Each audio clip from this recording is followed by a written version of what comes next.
Hello, hello, and welcome to Temple of the Falsepod, where our decks are not optimized, but our plays sure as heck are fun. I am one of your hosts, Andy. I am one of your hosts, Bruce. And that's all we got. We got two hosts, and we are here to talk to you about casual things regarding magic. We come here every week and talk about the fun times we have with the EDH format, and sometimes we talk about casual 60. But we thought we would talk today about that thing we do. Planeswalkers as commanders. Who would have thought? This is going to be a great topic for me, and let me tell you why. Why? Well, because I regularly, when talking about this sort of thing, refer to Planeswalkers as commanders. So, during the course of this podcast, at some point in time, I'm going to say commander, and what I mean to say is Planeswalker. So the fun game for all of you folks out there is to catch when I make this mistake. Fun game goes to our editor, me. Yes. We can turn it into a drinking game. So, over the years that Commander's been around, I'm sure we've all heard the debate of whether Commander should be legal. Sorry. Wow, I'm doing it now. Haha. Whether Planeswalkers should be, legal commanders. We do have a handful of legal Planeswalker commanders from C14, 12? I don't know. One of those. And then hard. Later for like C16. Not hard to find them. Just, this is illegal.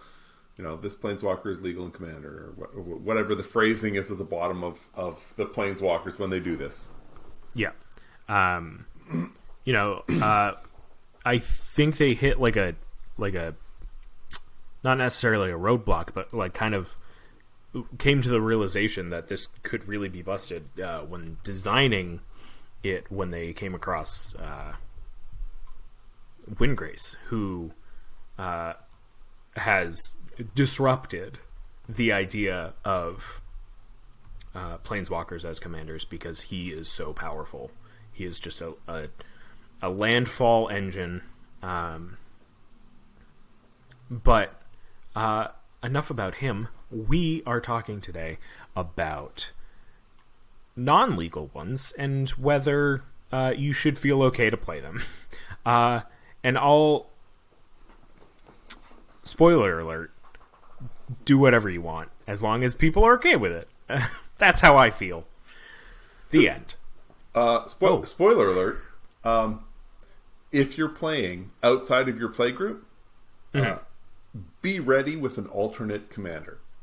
Yes. There are going to be plenty of groups that are going to have an issue with you using a Planeswalker as your commander, especially one that's not legal. So, you will definitely want to have a backup plan. Now, admittedly, your backup plan may suck, but you will want to have a backup plan just to make it easier on yourself.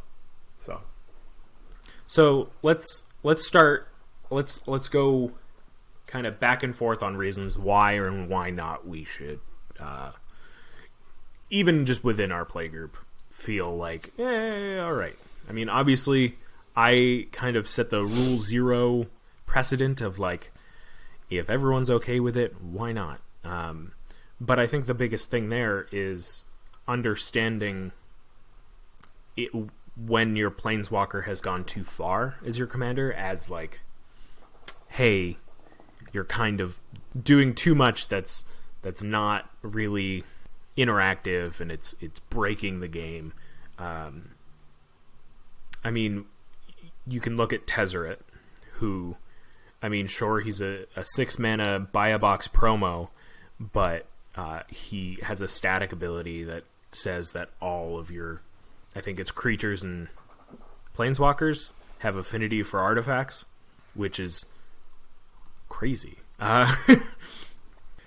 You go from there. You kind of go down. And you're like, well, if they were to allow just a broad okay on all planeswalkers as commanders, then you're going to quickly realize that like there's a growing list that end up kind of on the chopping block. Whether the rules committee wants to ban them or not is up to them, but that's kind of where it starts. And to just have an ever-growing ban list, it just gets complicated. People get upset. Andy, I think that is sort of where I was initially, where my thought process had landed initially. Mm-hmm. Pardon me. I've generally been against the idea of planeswalkers as commanders, mostly because of what you're talking about. I think so many of them are broken. And when they're not broken, I think they lead to, unhealthy game states where you're, where it just seems like the person who's playing that with that particular commander is just looking for loops and ways to abuse a permanent type that one is still a little harder to kill than a lot of other ones, and offers up three different options every turn. And there are ways so that you can activate it even more often, and there are so many ways to abuse planeswalkers as a magic, a type of magic card, right? That I've always been kind of against it, and I am somebody who is all in favor of people doing what is fun. The difficulty I've had is that it just seems like so many of these cards don't produce the fun you think they're going to produce. I've had plenty of games where I look at, pick your planeswalker. If you've got somebody who does, somebody who bounces, who can bounce a permanent or a creature. It's so interesting because I'm of the mindset that like I couldn't care less if you use a planeswalker as a commander, because we've played games before where somebody just wants to use just X creature as their commander, which sure, it makes it a little weird, but sure. And with planeswalkers, I think it's like, for me, like, understand who you're playing with. Like you said, have a backup if you're playing with people you haven't played with before, right, or if somebody's not okay with it. But I don't think, like, even say tomorrow, if the rules committee came out and was like, hey, we're gonna allow this, but we've got this ban list, like, I would still be hesitant to stick word for word to the ban list, if only because, like, I am a big proponent of playing silver bordered cards, right, which plenty in this format could be extremely busted. I have been told by my play group that Bob would be an acceptable commander. Yeah. Bevy of Beebles. You bet. Which, is looking at him, underpowered. Oh yeah, he's a piece of crap. Yeah. I think that's why my play group might be okay with me playing him. Or probably playing them, I guess. Yeah, the loyalty is represented by tokens, in addition to having. My god! Yeah, it's I won't be doing it, but it's out there. Like you said, as long as you're enjoying it, as long as it doesn't skew the power level in the group you're playing with, then go for it. My concern was that, at least initially, was that a lot of times the planeswalkers were skewing it. Right. That it was early on, it was hard to determine what the actual power of the planeswalker would be, especially as a commander, where you could recur it over and over. And then you start realizing, and then I was just starting to look at it and say, okay, well, these are just crazy powerful creatures as your commanders. Well, in the last 2, 3, 4 years, honestly, the strength of the Planeswalkers generally have come down as Wizards tries to get a handle on what's an appropriate power level for a Planeswalker, because they don't want their games completely dominated by 2 Planeswalkers just recasting spells. On that same note, creatures have become ridiculously powerful to the point where... it's definitely a weird swing. Right, to the point where I would argue now, if you're choosing a creature, a legendary creature from the last 2 or 3 years, you're probably getting something that's far more powerful than most of the Planeswalkers that you could pick as a commander. So, my own restriction about power level, in and of itself, just as just by itself, I'm generally a whole lot more willing to ignore that now. Yeah, I would argue that point up to the point where, there are a lot more powerful legendary creatures, but there's a lot more useless legendary creatures. Oh yes. I feel like there have just been so many that are just like that's just a vanilla creature. I don't know what you're saying. Where it's just it's the balance of having so overwhelming powerful legendaries, where I think the idea is sometimes you just want a legendary creature as one of your 99. Right. I look at it and say there's roughly 220 Planeswalkers right now as we speak. By the time you hear this, there will probably be more. Hell, by the time you hear this, I'm sure Planeswalkers may be legal. By the time we're finished this podcast, there may be more Planeswalkers. In any event, I would argue that of those Planeswalkers, over half of them are simply not something that anyone would consider as a commander. And then you can even go farther than that, because there are some of them that are just straight garbage. There are others who, would make a great commander in where you're looking at underpowered decks, or you're looking at a very theme-oriented. I like a lot of the newer Planeswalkers, especially stuff from War of the Spark, where you're talking about the static abilities. The static abilities and the uncommon Planeswalkers as your commander, because it really brings, for me, it brings Commander back to a space where, it used to be that your legendary creatures could do one thing and it was kind of a one cool thing. Or maybe it was even kind of an iffy cool thing, meaning it wasn't very powerful.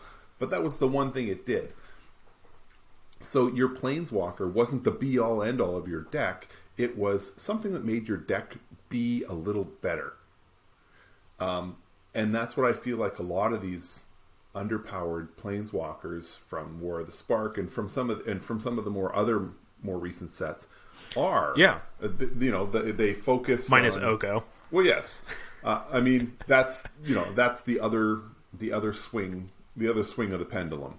So you get these ones that are underpowered, and then you get these other ones where Wizards said, we want to make it so that people don't play this Planeswalker too much. So we're going to make it absolutely ridiculously powerful, but only in this one kind of deck. Like Ashiok, where... Right.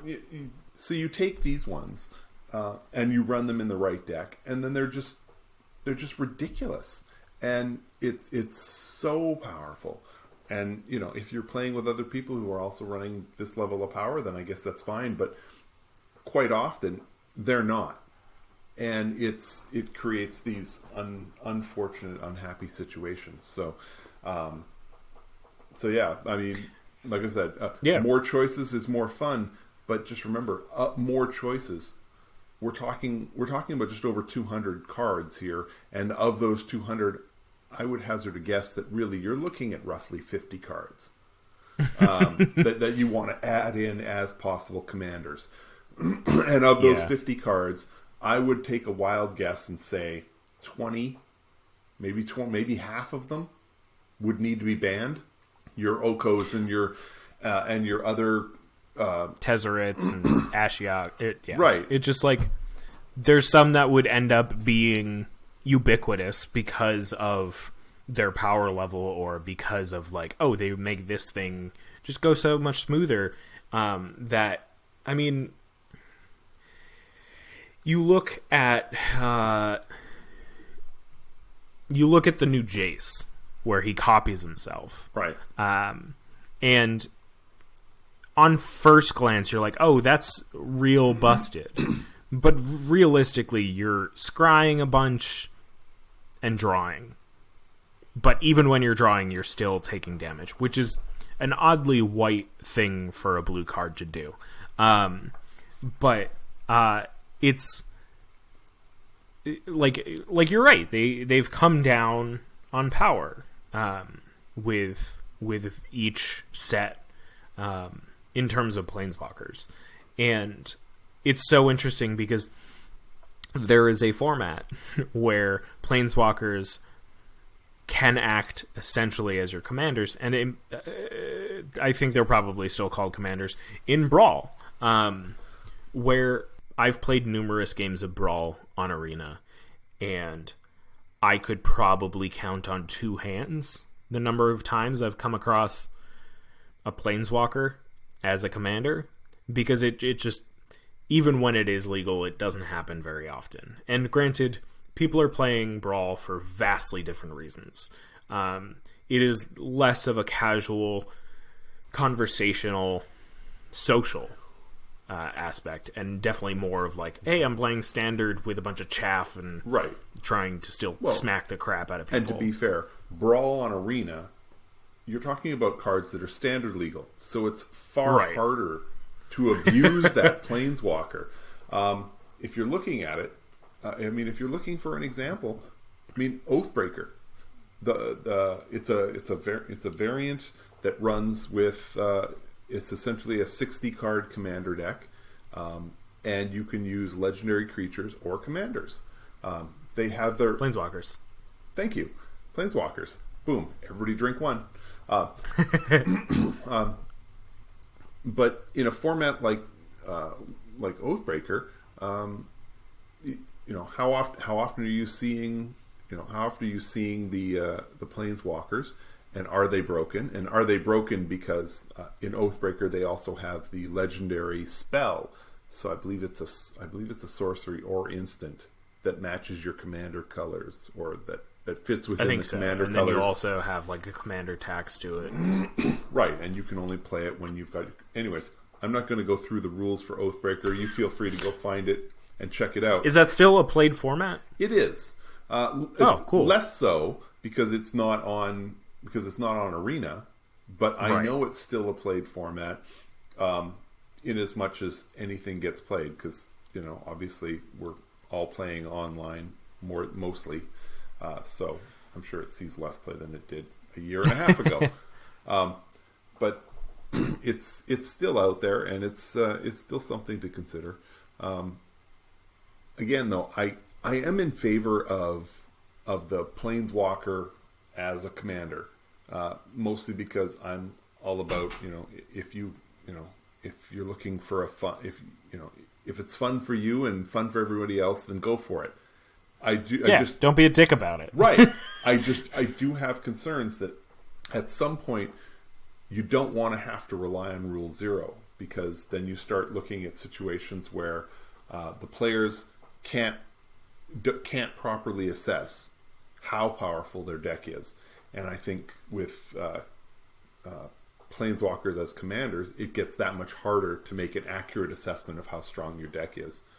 But keep that in mind when you're duking it out. So yeah, and I think Rule 0 is a hard thing to enact normally anyway, because like I've played Magic with a lot of different people, and I am generally, with new people, somewhat shy, and it's hard to come across like a new play group.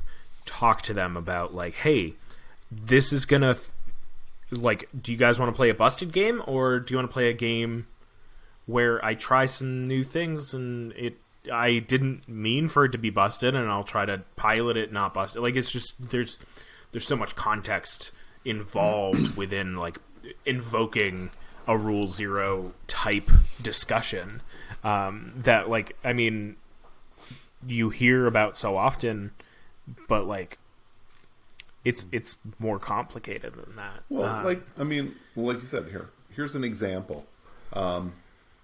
We were at PAX East a few years ago, and I was playing. I think it was Buzzbark, because it was essentially a silver bordered deck. Now, Buzzbark is silver bordered. There's a couple other silver bordered cards in it. So I asked the table right off the bat, is everybody comfortable if I play with old Buzzbark? And for the most part, people knew me and they were like, yes, go right ahead. So I played Buzzbark. And as long as you play these cards that aren't necessarily legal in Commander, and you're not playing it to make your deck busted, then you're probably going to be okay. So, so Buzzbark is fine.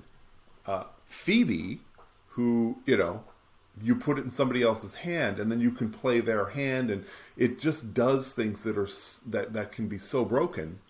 Right, like off the bat, without any help from any other card. Right, and it's like, it's a fun card, it's interesting, and if you play it right, that's fine. But it can be so broken so easily.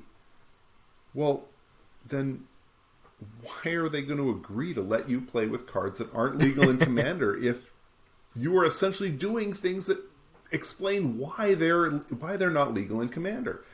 If my Buzzbark deck could walk all over everybody because of what Buzzbark does, then nobody would agree to play it. So if you want to play with a Planeswalker as your commander, who isn't legal as your commander, then keep that in mind, that you can't then say, okay, I'm going to take the abilities on this Planeswalker and I'm going to break this game. I am going to make this broken. It's like, okay, so other than demonstrate why that card isn't allowed to be played as a commander, what have you done? Right. You've ruined some people's nights. Right. You've just taken an hour or 2 hours out of somebody's gameplay. And, for us at PAX East, there's only so many hours at PAX. Right. I don't want to end up in a game where, where the game drags on for 2 hours and I just don't have fun the entire time. If I'm not feeling up for a game, I'm not going to then join in, because I'm just not going to enjoy myself, and there's only so much time. So yeah, and like, you're playing with like a bunch of people who you may not know, or you only get to see at PAX each year, and like, exactly, it's like think about the context. And I think too, like, alongside that same point, there's a difference between having busted things able to happen in your deck and doing those busted things. Like people talk about the tier list, like the different power levels, always in reference to how a deck is built. But I feel like what's more important is how that deck is played. And I think we can talk about this in a different episode. I think I'm getting a little off topic, but like, piloting a deck to broken situations is vastly different than having a deck that is able to do those things, and even having them in hand and not doing it. And I've done broken things with Buzzbark, and I expect that if you want to play with a Planeswalker as your commander, that there will come times when your deck will allow you to do broken things. But that's Commander. We expect that every once in a while your deck is going to do broken things. It's just, if your deck does broken things most of the time, then is that because of the commander? Because honestly, if it's because you've chosen a planeswalker as your commander that isn't allowed to be a commander, well, then you really do need to rehash your deck. I mean, players are just not going to go for this. Second game you play that, nobody's going to want to play with you. Yeah. I think we have to quickly throw it to an ad, but we'll be right back.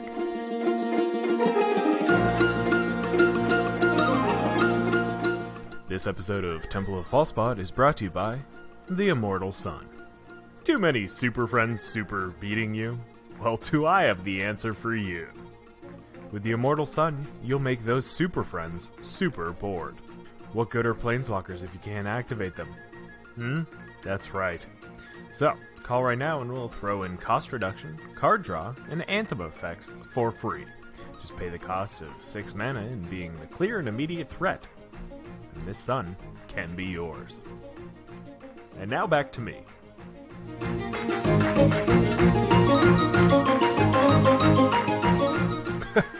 Oh, thanks, me. And I think, like, with this discussion, I think there's some, like, nitty-gritties that, like, have to be discussed, where it's like you play a, say, 4 mana Planeswalker. That's pretty average, 4 or 5. It comes out, it's got 4 or 5 loyalty. Right off the bat, you are essentially, you have 4 or 5 more health buffer. I mean, one of the most common ways to end a game of Commander is having somebody's life total reach 0. And so playing a Commander, people are going to have to redirect their attention to the Commander. Playing a Planeswalker... everybody drink. Everybody has to redirect their attention to that Planeswalker. And the ability to play it again and again and again and again is different than if you were to just have it in as one of your 99. Every Planeswalker has a built-in sack outlet. It's just running out of loyalty, and most of the time you can do that yourself. Like, right. I don't know that there is a commander out there that doesn't have a minus. It's a good question. There are plenty that don't have pluses. No, there are because was it Elspeth is +1/+1 and a 0? I can't remember which creature. I know that there are definitely commanders that have only plus abilities, but for the most part, these are cards that you can destroy, and then they come back, and and then you can loop them. But more to your point, it adds to the length of the game. Yeah. If you're running a Planeswalker as your commander, and its loyalty is 5, you cast it twice. Well, then your opponents are either looking at your commander and saying, it's not worth my time, in which case you're probably not really running the commander that you want to be running. Or they're saying, okay, I have to redirect one of my attacks from that person to their Planeswalker. Well, that's an attack that doesn't hit somebody. It doesn't do damage. It's directed somewhere else. It's something that a lot of people just don't consider when they talk about whether or not Planeswalkers should be commanders, because it does add to it can add to the game. And not only that, I mean, it's you are fundamentally changing how combat works, because if you were using a legendary creature, it's easy to, as a defender, figure out if you want to put it in front or not. With a Planeswalker, the attacker is doing something completely different. As a defender, you have to think about it completely differently. And it is essentially like you're doing one of 3 things, which is like you are either using it as a meat shield to not have to take the damage, or you're using it and having, a number of blockers trying to defend it with your life, so that you can get the ultimate off, or you're using it just as like smoke and mirrors, like, oh, like, look over here, look at this distraction. Yeah. But yeah, I completely agree. It just fundamentally changes combat, which, is a strategy. It is a thing but I think you have to understand that going into a game where you want to use a Planeswalker as a commander, which, we have examples. We've got, Duretti, we've got Lord Windgrace, we've got Amanatu, we've got, 8 or so. Well, yeah. At least. Okay, so now, to be fair, on the other side of this, we have commanders who are creatures like Aloro, where you do nothing and it gives you 2 life. So this is the equivalent of the Planeswalker, because now the difference, though, is that with a Planeswalker, you have to actually cast it to get that meat shield benefit. Whereas Aloro is just padding 2 life every time without ever actually coming out. It just sits there, and there's no way for you to stop that. So if the game goes 8 turns, Aloro is going to pad the life total by 16. There are commanders that are creatures that are comparable to what we're talking about with the Planeswalkers. That They force you to redirect how you treat that opponent. Now, yeah, you can't directly target a creature with your combat, but you're going to be using spells and abilities to get rid of that creature, if it's worth it, if it's causing that level of change. A Planeswalker does this, yeah. So does Propaganda. So does Ghostly Prison. Right. Yeah, I think we can all name cards of each permanent type that force your opponents to deal with it, thereby slowing the game down because you're forced to deal with something first before you can then start redirecting your attacks at the opponent. The difference with the Planeswalker is that it really does feel like a life for life add-on. Yeah, it's like a 1-for-1, right? Like manual, this is just an extension of you. There's no way around this. And you're essentially getting spells for free once you have it out there. Right. And I think, too, kind of along that same line, not only do Planeswalkers do some of these things that, you've got... it has the same kind of effect as some of these other permanents, but it does that and more. It does that and another thing and another thing. And, it morphs the game around it. And, which, again, isn't to say that that's a bad thing. Not always. It's a good thing sometimes. It kind of freshens up things. And, but my biggest thing is that, we've got 1,500 ways to destroy creatures. We've got, 500 ways to destroy artifacts. We've got 30 ways to destroy Planeswalkers. They're just so hard to deal with in the general sense, other than just attacking, which is legitimate, but they're harder in a bit a more broad way to deal with once they're on the battlefield. Right. Now, I do think Wizards is addressing this. I think that we're starting to see more and more, where when you realize that all permanents, and then sometimes they specifically mention Planeswalkers. So I think Wizards is trying to address this, and I think we're getting there. I would say give it another 4 or 5 years, and they will make, and at least for a format like Commander, where we can draw on everything that they've done since Planeswalkers arrived, we'll have plenty of ways to deal with Planeswalkers.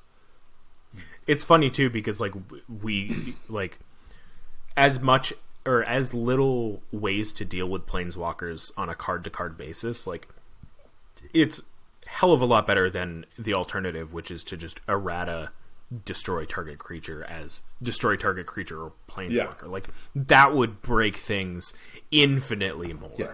And I would rather just wait. I'd rather just wait for these cards to happen and then maybe talk about the legality again. Yeah. No, I agree with you. I appreciate the difficulty in killing a planeswalker right now. But I do think it is going to get better. The other difficulty with having your having a commander that's a planeswalker is when you're running Super Friends. We see this in that sort of a deck. Now, sorry, for those of you who are wondering, when I say Super Friends, generally these are decks. I'm talking about you and me. We're Super Friends. Yeah. Best of the best, Bruce. Best buds. BFFs. What I'm talking about for the decks is decks that tend to be loaded down with planeswalkers. So there's multiple planeswalkers. So by the time they play one, and then the next turn they play another, and the next turn they play another. And it used to be there were so few planeswalkers that when somebody would play one, if you needed to make it dead, the table could make it dead. You just all go and you can get rid of it. With Super Friends, there gets to be so many planeswalkers that there's a good chance that you can't kill them all. So then the numbers, you're playing a numbers game at that point, and then you start losing. And then you start finding cards that do wonderful things for all planeswalkers. Like, I don't know, commanders that proliferate, or commanders that do other things that allow you to, Yeah, or things like Oath of Teferi, where you can, activate a planeswalker twice. Right, or the Chain Veil, or... right. Yeah, I mean, there's plenty of options that you can go into. So, the whole idea with this, the idea with the Super Friends thing, is there's an overwhelming number, and it gets to be difficult. Yeah, and if your commander is added into the fray of this volume of planeswalkers, it just gets that much harder to get rid of it, because the deck becomes even more tuned to keeping planeswalkers alive, or to letting you control, how many loyalty go here or there, or shifting everything around. It just gets so much harder to run. So my question is, Andy, we've talked it back and forth. Mm-hmm. Where are you landing? I'm landing somewhere in the middle, honestly. Like, I feel a strong link to, how I felt before, of like, if that's what you want to do it.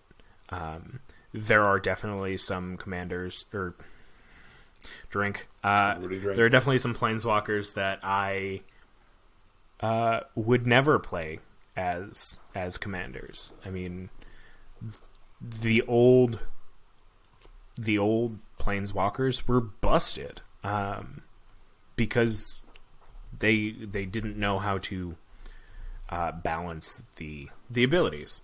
And I mean, even to the extent where you look at cards like Tevish Zot from Commander Legends, where he's got a ult ability of, like, I think -10, and you take all commanders from all zones and put them on to the battlefields under your control.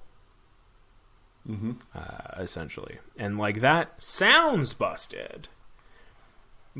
But also, like, there's enough knobs on it that they have done better to keep it balanced.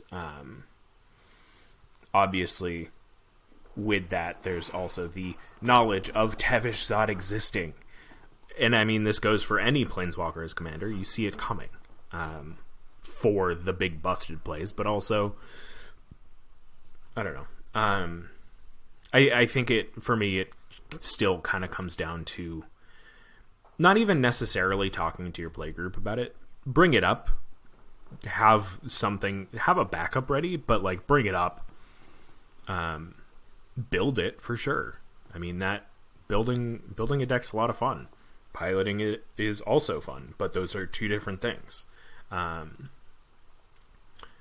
think having planeswalkers as commanders depends on many things.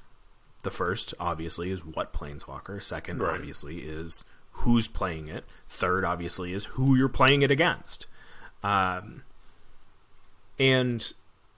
I mean, I think the sweet spot is kind of where Magic Origins had it, where you have a legendary creature in the command zone, and then you get it out, you meet a requirement, and their spark ignites, and you flip them, and they're a planeswalker now. Your Jace, you've got your Nissa. I'm sure there's a Liliana. Oh, yes. You've got Gideon. And I can't remember the fifth one. So, but also Magic Origins was years before I played Magic. But I think that's kind of the sweet spot of, like, you've got flexibility, you've got a variety of things you can do with it, you've got a variety of things of how you can build the deck around it. Granted, with those specific examples, they're monocolored, so it's just kind of... But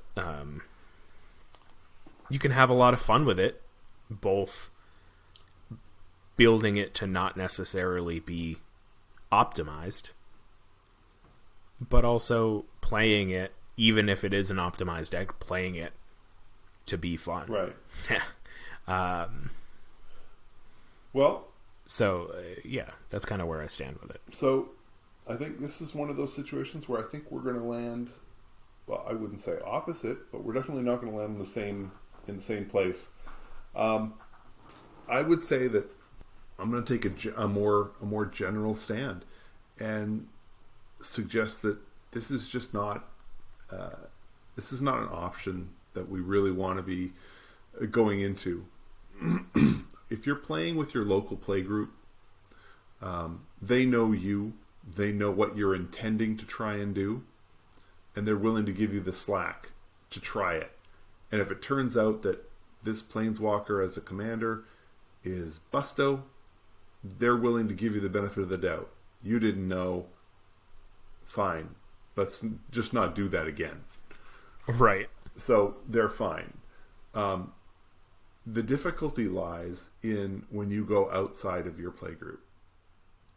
As soon as you start playing with people who don't know you, with planeswalkers that, quite honestly, the range and power level is so widespread, and it's already so difficult to determine what is the power level on a deck. Adding a planeswalker as your commander, I think, expands the possibilities of what your deck could be as far as power level. If you've got a regular creature as your commander, then you can say, well, my deck is between like a 5 and a 7. Most of the time it plays around a 6. I think when you've got a planeswalker, you're looking at, my deck is, I aim for it to be a 7, and I think it plays somewhere between a 5 and an 8. And realistically, you just kind of widen the range. Right, and realistically, you don't know how it's going to play. So when you've got a deck that could play that wide a range, well, I mean, that's great if you happen to run into a group that's sitting at the top end of that range, but it's too many times you're going to create games that just aren't fun for everybody. And that's my main concern, is I want games to be fun for everyone. And I have concerns that a planeswalker as a commander, especially, as I said, the ones that aren't designed to be commanders, will make it that much harder to create games that are fun for everyone. So, I'm not going to say don't do it, but do keep it in mind. Do be aware. I'm not going to say don't do it, but don't do it. Well, be aware that this is what's going to happen. I mean, if, maybe once you've played your deck 20 or 30 times, you'll know exactly what snaps it and what makes your commander either too powerful or not powerful enough, or Or maybe you're going to choose maybe you'll just choose a planeswalker that you know is underpowered in an effort to try and at least keep the range low. I appreciate all of these efforts. I think that Rule Zero is already, struggling to hold this format together, and adding in planeswalkers as your commander, especially when you're playing with people you don't know who are trying to make an assessment of how good your deck is, you're just making it that much harder and upping the chance that the games just won't be that much fun. So, yeah, I think that's a good point. I think we don't come across enough situations that would be like big enough for rules committee rulings type. And I think with that, I think that things like this is just a fun thought experiment. But I honestly think that if they thought it was a good idea, they would have done it by now. I think where I end up standing is this idea that if it ends up ever being a thing, it will be once planeswalkers are easier to deal with. I expect so, and I look forward to it. So yeah. So I think that's gonna do it for us tonight. We are Temple of Falsebud, where our decks aren't optimized, but our plays sure as heck are fun. I'm Andy. I'm Bruce. Thanks for listening. Toodles. Thank you for listening. Yeah. Goodbye. And have a great night, and may your fifth land be the temple. Bye.